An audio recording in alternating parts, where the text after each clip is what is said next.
মলাট বাংলা ও বিশ্ব সাহিত্যকে নতুনভাবে নতুন করে খুঁজে পাওয়ার ঠিকানা।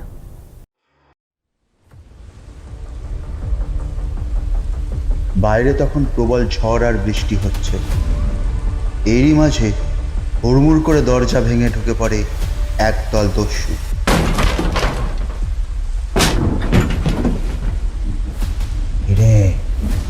কিরে মনাই, একা একা বড় লোক হবার খুব শখ হয়েছে তাই রে? বল, তাড়াতাড়ি বল, টাকা কোথায় রেখেছিস? মনাই একটু ভয়ে ভয়ে বলে, টাকা? কিসের টাকা? এইবার চোখ পাকিয়ে দস্যু দলের একজন বলে, কিসের টাকা তা জানিস না রে? খুব নিকা সাজা হচ্ছে। বিশ্বাস করুন আমার কাছে কোনো টাকা নেই। মনাই এবার শিউরে ওঠে, এভাবে কাজ হবে না উস্তাদ, মুখের কথায় কাজ হবে না, আমি দেখছি কি করা যায়। এই বেটা বল, টাকা কোথায় রেখেছিস? বিশ্বাস করুন আমি জানি না টাকা কোথায়, আমি জানি না। জানিস না? হ্যাঁ, তুই জানিস না? তবে এই দেখ দেখ দেখ দেখ।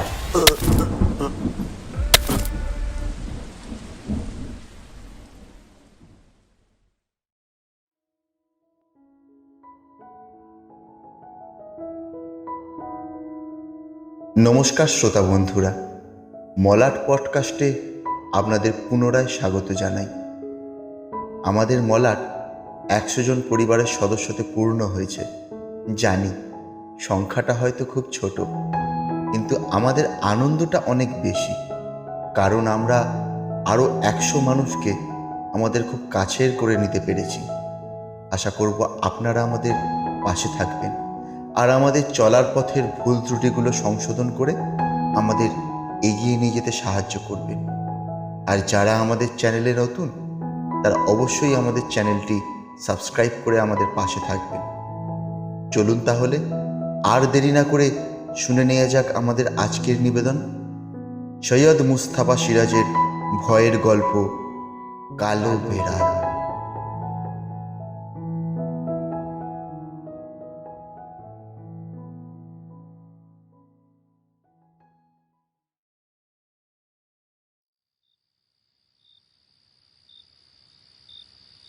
এই নিয়ে পরপর 3 দিন, না দিন নয়, সন্ধেবেলায় বলা উচিত, জগমোহন বেড়াতে বেরিয়ে ঠিক একই জায়গায় একটা কালো বেড়াল দেখতে পেলেন। কালো বেড়াল এমন কিছু বিদঘুটে প্রাণী নয়, কিন্তু একই জায়গায় একই ভঙ্গিতে সে দাঁড়িয়ে থাকবে কেন?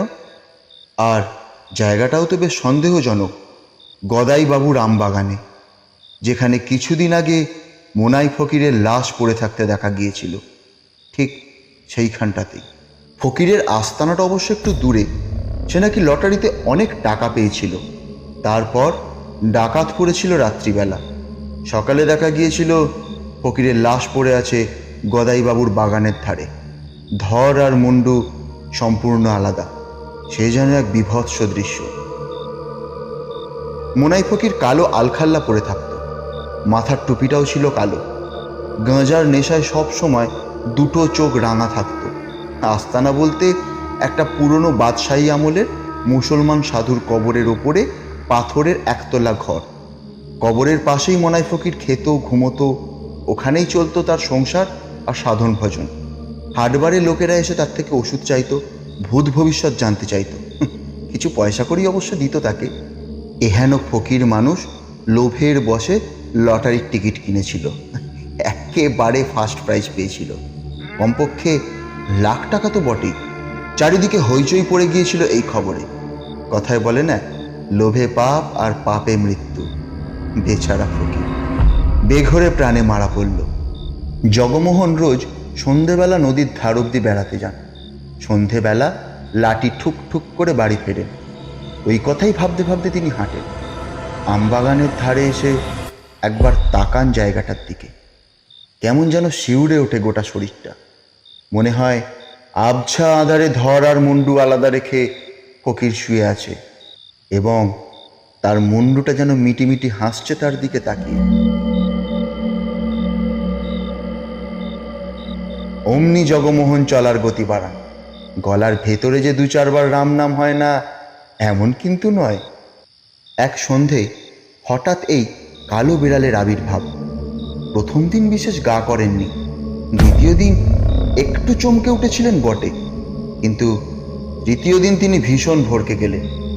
তার মনে পড়ে গেল মোনাই ফকিরের কথা, সেই কালো আলখাল্লা, কালো টুপি। জগমোহন এই মফস্বল শহরের একজন রিটায়ার্ড উকিল। তার বয়স হয়ে গেছে, মাথার চুল তুলোর মতো সাদা। বিকেলবেলা কিছুক্ষণ নদীর ধারে বা পার্কে না গিয়ে বসলে তার জীবনটা বড় একঘেয়ে লাগে। রাশভারী চেহারার এই মানুষটি একটা মোটাসোটা ছড়ি নিয়ে যখন টুকটুক করে হেঁটে যান, পথে সবাই তাকে খুব সম্ভ্রম করে কথা বলেন। সন্ধেবেলা গদাইবাবুর বাগানের ওদিকটায় রাস্তার ল্যাম্পপোস্ট থেকে মিটিমিটি আলো ছড়ায়। সেই আলোয় কালো বিড়ালের জলজলে হলুদ চোখ জোড়া যেন জগমোহনের মনে গেঁথে গেল। সে রাতে তার আর ঘুমই হলো না। চোখ বুঝলেই তিনি দেখতে পেতেন কালো বিড়ালের হলুদ চোখ জোড়া। আতঙ্কে তার রক্ত ঠান্ডা হয়ে যায়।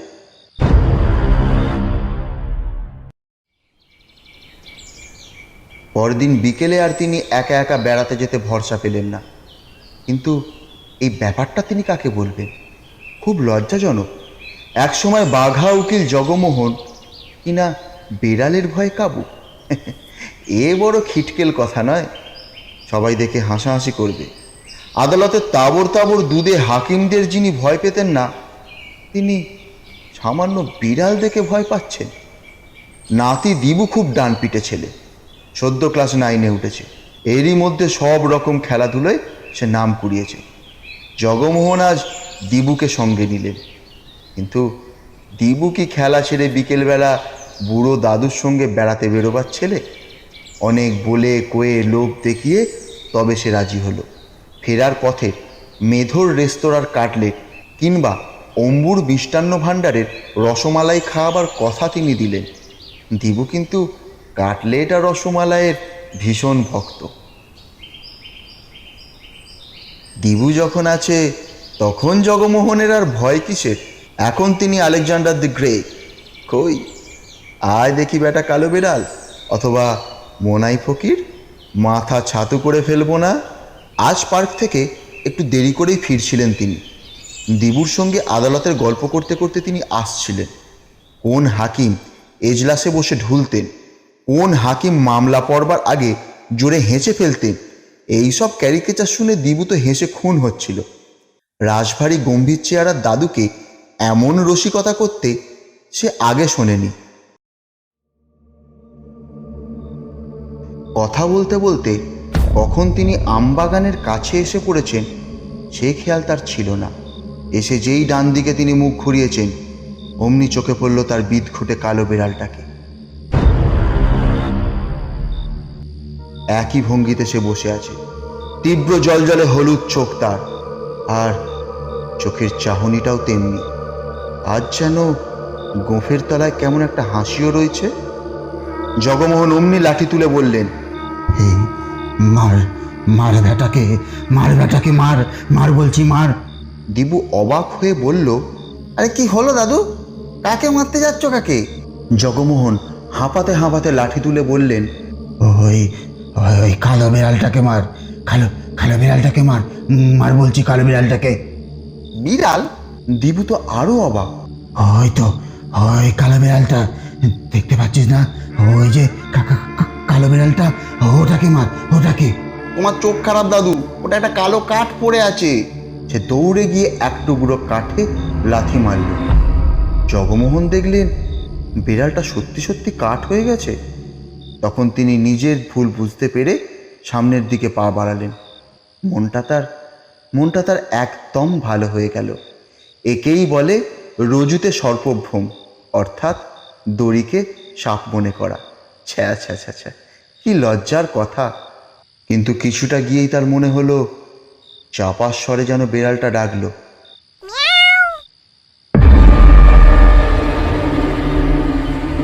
অমনি খুললেন, ঘুরেই আঁতকে উঠলেন। নিজের চোখকে তিনি বিশ্বাস করতে পারছেন না। যে কালো বিড়ালটা আসছে তারই পিছন পিছন। জগমোহন ফের লাঠি উঁচিয়ে বললেন, মার মার বিড়ালটাকে মার। দিবু এবার রেগে গেল। ও দাদু, আবার কি মারতে যাচ্ছ? জগমোহন কাঁপতে কাঁপতে বললেন, বিড়াল, সেই সেই কালো বিড়াল। ওই বেড়াল? এই তো সেই সে কালো বিড়াল। দিবু আরো রাগ দেখিয়ে বলল, তোমার মুন্ডু, আমি চললাম। কালো বেড়ালটা এখন একটু সরে গিয়ে রাস্তার পিছে বুক ঠেকিয়ে বসে আছে। এই রাস্তাটা খাঁখা, নির্জন। জগমোহন প্রায় আর্তনাদ করে উঠে বললেন, দেবু দেবু যাস রে, দেবু কাটলেট খাওয়াবো, রসমালাই খাওয়াবো, দেবু রে যাস রে। তখন দিবু দাঁড়ালো, তারপর হাসতে হাসতে বলল, আরে একটা বিড়ালকে এত ভয় কিসে? বিড়াল ইজ বিড়াল। জগমোহন হাঁটেন আর বারবার পিছু ফেরে। আশ্চর্য, কালো বিড়ালটার সঙ্গে তার দূরত্ব সেই তো একই থেকে যাচ্ছে। ভিড়ে ভরা রাস্তা বরাবর পৌঁছে আর অবশ্য কালো বিড়ালটাকে তিনি দেখতে পেলেন।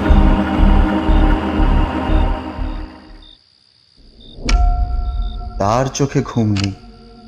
একটা ব্যাপার স্পষ্ট বোঝা যাচ্ছে, কালো বিড়ালটাকে তিনি একাই দেখতে পান, আর কেউ পায় না।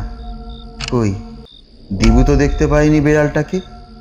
তার চেয়েও বড় কথা, বিড়ালটা দিবুকে গ্রাহ্যও করলো না, একেবারে বেমালুম কাঠে রূপান্তরিত হলো। আর দ্বিতীয়বার তো তার সামনে একদম অদৃশ্য হয়েই রইল। শুধু তাই নয়, জগমোহনকে কতটা রাস্তা বিড়ালটা অনুসরণ করলো। অতএব এটা কোনো মতেই বিড়াল নয়, এটা হলো সেই মনাই ফকিরের আত্মা, অর্থাৎ ভূত। হায় হায়, এতকাল পরে এই বুড়ো বয়সে জগমোহন শেষে ভূতের পাল্লায় পড়লেন। কথাটা তিনি যত ভাবছেন, আতঙ্কে রক্ত ঠান্ডা হয়ে যাচ্ছে। খালি তার মনে হচ্ছে আর কেউ তাকে বাঁচাতে পারবে না। তার বাড়িটা শহরের শেষ প্রান্তে। জগমোহনের ঘরের পিছনে জঙ্গুলে জায়গা খানিকটা, তার ওধারেই সেই নদী। এমন এক জায়গায় তার মনে হয় বাড়িটা করাই ভুল হয়েছিল। তার উপরে মশারও খুব উপদ্রব 12 মাস। তবে একটা সুবিধে দেখা যাচ্ছে, মশারির ভিতর থাকার ফলে তিনি রাতের বেলা নিজেকে বেশ নিরাপদ ভাবতে পারছেন। বেড়াল তো, ভূত হোক আর যাই হোক, মশারির ভিতর কি ঢুকতে পারবে? না পারাই তো উচিত। কোন বইতে যেন তিনি পড়েছিলেন, মশারির ভিতর নাকি মানুষ খুব নিরাপদ।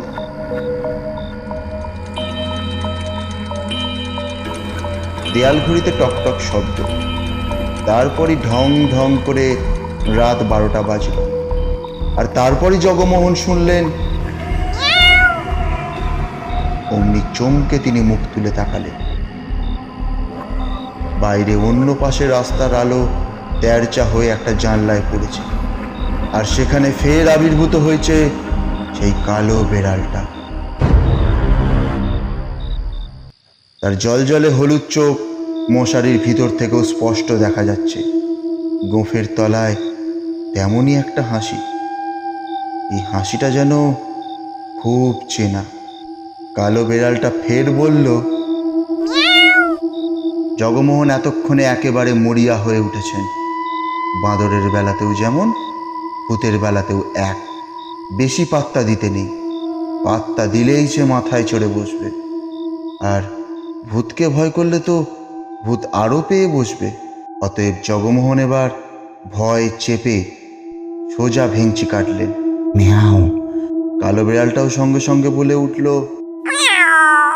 আর এতক্ষণে জগমোহন টের পেলেন তিনি যেন এবার একটু একটু বিড়ালের ভাষা বুঝতে পারছেন।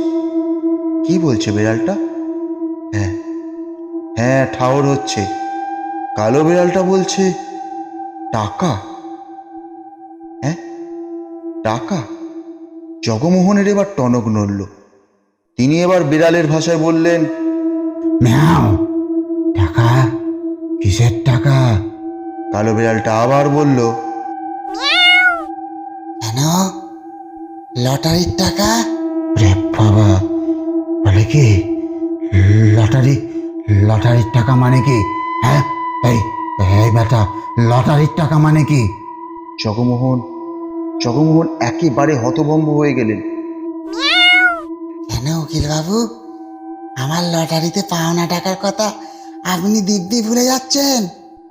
মেও মেও, কে মুশকিল, তোর লটারির টাকা তো তোকে ডাকাতরা খুন করে নিয়ে পালিয়েছে। হ্যাঁ, ও বুঝেছি, তুই তুই আমাকে মামলা করতে বলছিস, তাই তো?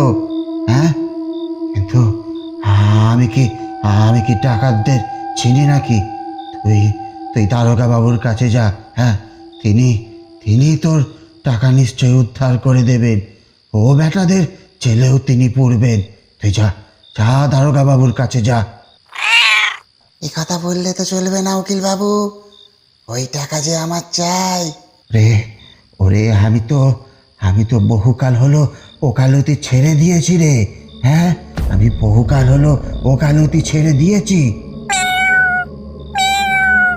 টাকা টাকা টাকা, আমি কোনো কথা শুনবো না, আমার টাকা চাই, 3 টাকা। এবার কালো বিড়ালটা একদম নিজের ভাষায় বলল, ভালো কথায় কাজ হবে না, না? তবে রে বুড়ো, তবে এই দেখ। হ্যাঁ, বলে এক লাফে তার মশারির ছাদে এসে পড়ল। অমনি পটাপট করে দড়িগুলো ছিঁড়ে গেল, আর বিড়ালটাও পড়ল জগমোহনের ওপর। মুহূর্তের মধ্যে ঘটে গেল হুলস্থুল কাণ্ড। জগমোহন আর্তনাদ করতে লাগলেন। মশারির ভিতর জড়িয়ে মুড়িয়ে শেষকালে তিনি খাটের নিচে পড়ে গেলেন। বাড়ির সবাই জেগে গেল, দরজা ধাক্কা দিতে লাগলো। কিন্তু দরজা খুলবে কে? শেষে প্রচণ্ড ধাক্কায় কপাট ভেঙে ফেলা হলো। তারপর মশারি থেকে উদ্ধার করা হলো জগমোহনকে। দিবুর বাবা প্রণবেশ বললেন, আরে আরে কি কাণ্ড, আরে মশারির দড়িটা কিভাবে ছিঁড়ল? দিবুর মা অরুণা বললেন, নিশ্চয়ই বেড়াল পড়েছিল, আমি তো জেগেই ছিলুম, কখন থেকে শুনছিলুম এ ঘরে যেন বেড়াল ডাকছে, ভাবলুম 2 বেড়ালে ঝগড়া বেঁধেছে। জগমোহন অতি কষ্টে বললেন, চল চল, এক গ্লাস জল দাও তো। চল চল, এক গ্লাস জল দাও। 2 বিড়ালের ঝগড়া বলা যায়, কিন্তু ঝগড়াটা কি নিয়ে? টাকা, লটারির টাকা। ব্যাপারটা ভারী রহস্যময় নয়? এর মাথামুন্ডু জগমোহন নিজেই কিছু খুঁজে পাচ্ছিলেন না। কি বলছিলে বৌমা? বিড়ালের ঝগড়া, তাই না? অরুণা বললেন, হ্যাঁ, মনে হচ্ছে 2টো বেড়াল ঝগড়া করতে করতে আপনার মশারির উপর পড়েছিল। জগমোহন জোরে মাথা নেড়ে বললেন, না, টাকা, লটারির টাকা। বাবা, লটারির টাকা মানেটা কি? জগমোহন ব্যস্তভাবে উঠে দাঁড়ালেন। তারপর হাঁটু মুড়ে খাটের তলায় ঢুকলেন। বাড়ির লোকেরা তো হতবাক। দিবু ঘুম জড়ানো চোখে দাদুর দিকে তাকিয়ে বলল, আরে ও দাদু খাটের তলায় ঢুকছে কেন? বিড়ালের ভয় নাকি? তাই শুনে রাঁধুনি ও অন্যান্য কাজের লোকেরা একে অপরের দিকে তাকিয়ে ফিক ফিক করে হাসতে লাগলো। অরুণা তাদের ধমক দিয়ে বললেন, এই, এত হাসির কি আছে? যাও গিয়ে শুয়ে পড়ো সব, সকাল সকাল উঠতে হবে, দেওঘরের ঠাকুরপো আসবে না কাল, কত কাজ। ওরা বেজার মুখ করে যে যার জায়গায় চলে গেল। খাটের তলায় কি যেন একটা ঘষ্টানোর শব্দ হচ্ছিল। জগমোহন কি যেন একটা টেনে বের করছিল। একটা পুরনো সুটকেস, একটা ছোট্ট তালা লাগানো পুরনো সুটকেস। সুটকেসটা টেবিলের ওপর রেখে জগমোহন বললেন, হায় রে আমার ভুলো মন, একেবারেই যে ভুলে গেছিলাম। মলাই ফকির খুন হবার কদিন আগে এ টাকা তো আমাকেই রাখতে দিয়ে গেছিল। হ্যাঁ, তার মানে ডাকাত বেচারা খামুখা বেচারাকে খুন করে গেল। হ্যাঁ, টাকাও পেল না।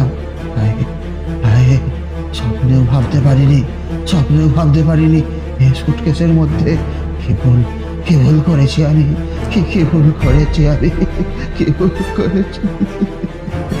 প্রণবেশ বললেন, আরে ও বাবা, ব্যাপারটা কি খুলে বলবেন?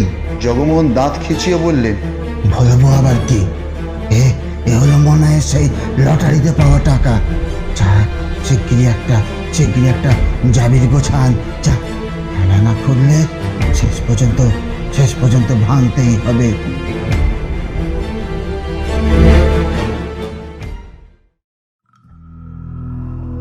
মনাই ফকিরের আস্তানা ঘিরে জগমোহন একটা অনাথ আশ্রম বানিয়েছে। অনাথ ছেলেমেয়েরা সেখানে লেখাপড়া শিখছে, কারিগরি কাজ শিখছে, মানুষ হচ্ছে। মনাইয়ের লটারির টাকাতেই এসব হচ্ছে। জগমোহনও নিজের থেকে ভালোই পুঁজি দিয়েছেন। আজকাল তিনি সেই অনাথ আশ্রম নিয়েই থাকেন। বাকি জীবনের জন্য তিনি একটা ভালোই কাজ পেয়ে গেছেন। আর কালো বিড়ালটা, হ্যাঁ, কালো বিড়ালটাকে তিনি শেষবার দেখেছিলেন আশ্রম উদ্বোধনের দিন। কলকাতা থেকে এক মন্ত্রী মশাই গিয়েছিলেন আশ্রম উদ্বোধন করতে। জগমোহন দেখেছিলেন অত ভিড়ের মধ্যেও কালো বিড়ালটা দিব্যি এসে তার দু পায়ের ফাঁকে কিছুক্ষণ বসে থাকল। তার পাটা একটু শিরশির করছিল বটে, কিন্তু তিনি আর ভয় পাননি। এমনকি যাবার সময় বিড়ালটা মিউ বলে তাকে কৃতজ্ঞতা জানিয়ে গেল। মনাই ফকিরের আত্মার শান্তি হয়েছে। সে আর জগমোহনকে জ্বালাতে আসে না। অবশ্য এখনো কদাচিৎ কালো বিড়াল দেখলে জগমোহন চমকে ওঠে, তবে আর মার বলে তাড়া করেন না। এরা তো ভূত নয়, নেহাত পাড়ার হুলো। একটু হেসে বিড়ালের ভাষায় তিনি ধমক দিয়ে বলেন, রে, তুই আবার কে? হ্যাঁ, যা বেটা, ভাগ, আবার আমাকে ভয় দেখানো। যা, ভাগ।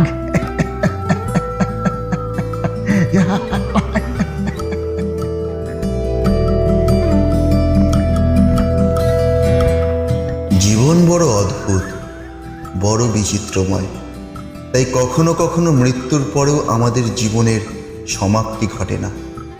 শুনতে অবাক লাগলেও এটাই হয়তো সত্য। আজকের গল্প পাঠে আমি সায়ন, আর দিবুর মায়ের চরিত্রে সাধনা। গল্পটি কেমন লাগলো আমাদের লাইক ও কমেন্ট করে জানান। আর এরকম আরও গল্প শুনতে আমাদের পাশে থাকতে অবশ্যই আমাদের চ্যানেলটি সাবস্ক্রাইব করুন। খুব তাড়াতাড়ি আমরা ফিরে আসছি আমাদের নতুন কোনো প্রচেষ্টা নিয়ে। ততক্ষণ ভালো থাকবেন, সুস্থ থাকবেন। ধন্যবাদ।